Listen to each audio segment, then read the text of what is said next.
بسم اللہ الرحمن الرحیم حامدا و مصلیا اما بعد۔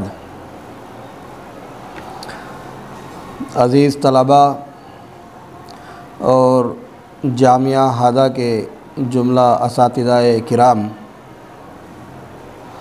بحمدہ تعالی ہمارا تعلیمی سفر باضابطہ شروع ہو گیا ہے۔ طلباء سے متعلق ابتدائی باتیں میں نے آپ کو کل سمجھائی تھی اور بتائی تھی کہ کس طریقے سے بچوں کو اپنی طرف مانوس کرنا ہے اور کس طریقے سے بچوں کو اپنی طرف مانوس کر کے بچوں کو اپنی طرف جوڑنا ہے اور انہیں کس طرح آگے لے کر چلنا ہے۔ اساتذہ کرام اور عزیز طلباء، اس وقت آپ کو اس چیز کی طرف ہم توجہ دلانا چاہتے ہیں، مدرسے کے ایک نظام کی طرف، کہ ہفتے واری آموختگی جانچ کس طریقے سے آپ کو کرانی ہے اور کس طریقے سے آپ کو کرنی ہے۔ عزیز طلباء، دیکھیے، آپ کو مدرسے کی جانب سے دیا گیا ہفتے واری تعلیمی کتابچہ مکمل طور سے محفوظ رکھنا ہوگا۔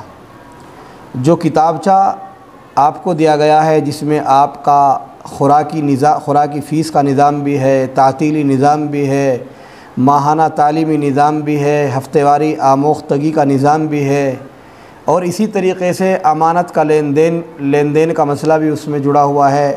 آپ کے کپڑوں سے متعلق آپ کے کپڑوں کی فیس اور کپڑوں کی دھلائی فیس وغیرہ بھی اس میں جڑی ہوئی ہے۔ تو گویا جو ایک کتابچہ آپ کو دیا گیا ہے عزیز طلباء، اس کو آپ کو مکمل سال ایسے طریقے سے محفوظ رکھنا ہے جیسے آپ کو دیا گیا ہے۔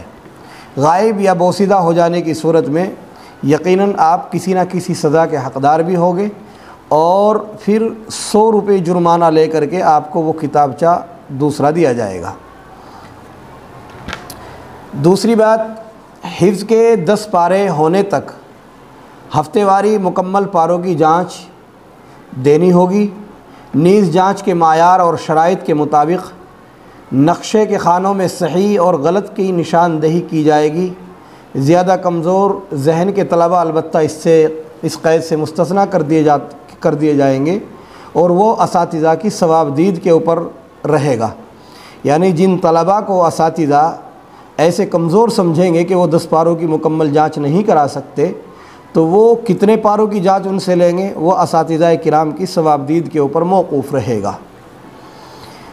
یعنی ایسے طلباء کی صرف ایک ہفتے کے آموختہ سنائے ہوئے پاروں کی جانچ پر بھی اکتفا کر لیا جائے گا۔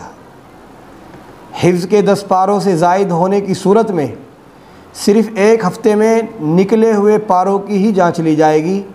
نیز ناظرہ خواہ طلباء طالبات کی جانچ بشکل امتحان ہوگی، یعنی پارے کے اعتبار سے ایک سوال کیا جائے گا، نیز ایک سوال کی مقدار 5 لائن ہوگی۔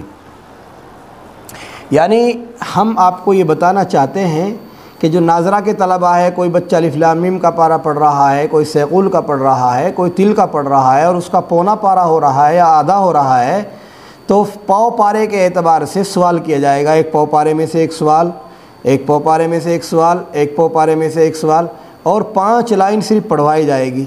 اور جو اس خانے کے اندر، جو خانہ ابھی ہم آپ کے سامنے پیش کریں گے، اس خانے کے اندر نشاندہی اساتذہ کریں گے۔ معیار جانچ اور شرائط کے ساتھ اگر کسی طالب علم کی جانچ کمزور نکلے گی تو اس کی جمعے کے روز کی چھٹی بند کر دی جائے گی اور پورے دن اس کو پڑھنے کی ذہنی سزا دی جائے گی۔ اس میں آپ سب طلباء اچھی طریقے سے کان کھول کر کے سن لیں کہ کسی بھی طرح کی کوئی رعایت اس میں نہیں کی جائے گی۔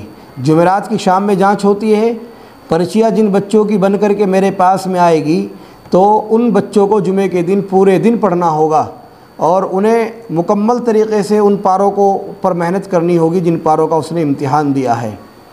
جو طالب علم مہینے کے 4 ہفتوں کی جانچ کمزور کرائے گا، اس کا سبق بند کر دیا جائے گا، الا یہ کہ کوئی طالب علم ذہنی طور پر زیادہ ہی کمزور ہو، وہ ایک الگ بات ہے۔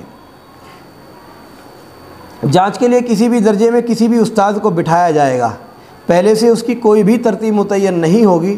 نیز جانچ میں جو طلباء اساتذہ کے معاون ہوں گے، ان کا فیصلہ بھی آخری فیصلہ ہوگا۔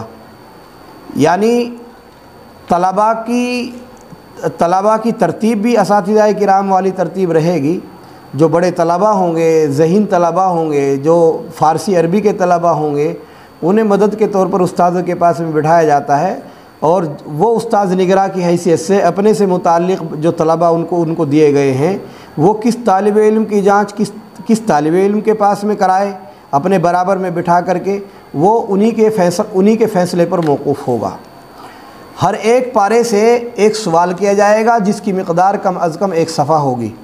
سوالات کرنے والے کو اختیار ہوگا کہ وہ سوال صفحے کے شروع سے کرے یا آخر سے یا درمیان سے، رکوع سے کرے یا غیر رکوع سے کرے۔ سوال پڑھتے وقت اگر آپ رک جاتے ہیں تو ایک سوال میں ایک جگہ اعادہ کرایا جا سکتا ہے، دوسری مرتبہ نہیں۔ نیز غلط پڑھنے کی صورت میں دوسرا سوال بدل دیا جائے گا۔ ایسی صورت میں صفحہ بھی پورا ہی پڑھوایا جائے گا۔ 5 سوالوں کی جانچ میں 1 غلط اور 10 پاروں کی جانچ میں 2 غلط اور 15 پاروں کی جانچ میں 3 سوال غلط معاف کیے جائیں گے۔ غرض ہے کہ 5 پاروں میں 1 سوال غلط ہونے کی صورت میں ہفتے کی کیفیتی خانے میں جانچ درست ہونے کی نشاندہی کر دی جائے گی، اس کے خلاف کی صورت میں کمزور ہونے کی نشاندہی کی جائے گی۔ جو طلباء 15 پاروں سے زائد مقدار رکھتے ہیں ان کے لیے بھی جانچ کا معیار یہی ہوگا، البتہ ان کی جانچ صرف ایک ہی ہفتے کے آموختہ پاروں کی جائے گی، کیونکہ وزن زیادہ ہو جائے گا، اس لیے کہ زیادہ پاروں کی جانچ ان کے لیے بڑی دشوار ہوگی۔ البتہ جو طلباء ذہین ہیں اور اپنے شوق سے پھر بھی مکمل پاروں کی جانچ کرانا چاہتے ہیں تو ان کو اختیار ہوگا۔ ایسے طلباء کی جانچ درست ہونے کی صورت میں ہمت افزائی کے لیے مدرسے کی جانب سے کچھ انعام بھی دے دیا جاتا ہے۔ جانچ کے لیے بلا تعین شروع ہوتے ہی کسی بھی طالب علم کو آواز لگائی جائے گی جس پر کوئی عذر نہیں ہوگا۔ جمعرات کے روز مختلف انداز سے آپ کو بٹھا دیا جائے گا، کبھی فروعات کے حساب سے، کبھی آپ کو درجہ بندی کے اعتبار سے، اور کبھی متفرق انداز سے۔ وہ ذمہ دار کی ثوابدید پر موقوف ہوگا کہ وہ جمعرات کی جانچ کا معیار کیا بنائے، اور فہرست جن طلباء کی فہرست جن اساتذہ کے پاس میں بھیج دی جاتی ہے، وہ ایک مثال کے طور پر ایک استاد کے پاس میں 25 بچے ہم نے بھیجے ہیں، 2 یا 3 طلباء ان کے ساتھ میں معاون کے طور پر بیٹھیں گے۔ اب وہ ان 25 بچوں کی جانچ اس انداز پر لیں گے، تو یہ اساتذہ کے لیے بھی یہ ہدایت ہے کہ اس طریقے سے وہ اس خانے کے اندر جن بچوں کی جانچ کمزور آتی رہے گی، یہ ہمارے پاس میں ہفتے واری جانچ میں کمزور طلباء کی فہرست ہے، یہ ہر استاد کے پاس ملے گی۔ تو وہ باقاعدہ اس میں یہ بھی لکھا ہوا ہے، طالب علم کا نام لکھا جائے گا اور درست سوالات کی تعداد لکھی جائے گی۔ مثلا اس سے ہم نے 10 پاروں کی جانچ لی ہے، 10 میں اس نے 6 سوال صحیح پڑھے ہیں، تو یہاں لکھا جائے گا کہ 6 سوالات درست، اور سوالات کی تعداد کمزور سوالات کی تعداد 4 رہی ہے، کل سوالات کی تعداد 10 ہوئی ہے، کون سے درجے کا بچہ ہے اور کیفیت کیا رہی ہے، کمزور رہی ہے یا درست رہی ہے۔ یعنی کمزور یا درستگی کا جو معیار رہے گا وہ یہی رہے گا جو میں نے ابھی آپ کو بتایا۔ 5 پاروں میں 1 سوال غلط معاف کیا جائے گا، 10 پاروں میں 2 اور 15 پاروں میں 3۔ اگر 4 سوال غلط آ جاتے ہیں 15 پاروں کی جانچ والے بچے کے، تو اس کی کیفیت خانے میں نشاندہی کی جائے گی کمزوری کی، اور یہ فہرست بن کر ہر استاد کے درجے سے ہر استاد کی نگرانی میں جانچ ہونے کے بعد یہ ذمہ دار کے پاس پہنچائی جائے گی۔ پھر یہ لسٹ باہر چسپاں کی جائے گی۔ اس فہرست کو باہر چسپاں کرنے کا یہ فائدہ ہوگا کہ دیگر طلباء کی نظروں میں اور نگاہوں میں یہ طلباء کمزور آئیں گے، انہیں احساس اور شرمندگی ہوگی۔ ذمہ دار اور اساتذہ کی نگاہوں میں ہر وقت یہ آتے جاتے لسٹ پر نظر پڑے گی اور دیکھیں گے کہ یہ جمعے کے روز یا عصر کے بعد کی جو ان کو ذہنی سزا دی جا رہی ہے پڑھائی میں بیٹھنے کی، آموختہ پارے یاد کرنے کی، وہ اس میں بیٹھے ہوئے ہیں یا نہیں بیٹھے ہوئے ہیں۔ ان کی باضابطہ ایک کلاس الگ لگائی جاتی ہے، اور اس کلاس کے اندر ایک بچہ ان کا ترجمان بھی بنایا جاتا ہے، جو ان کی رپورٹ بنا کر کے دیتا ہے کہ آج یہ ان طلباء میں سے کون طالب علم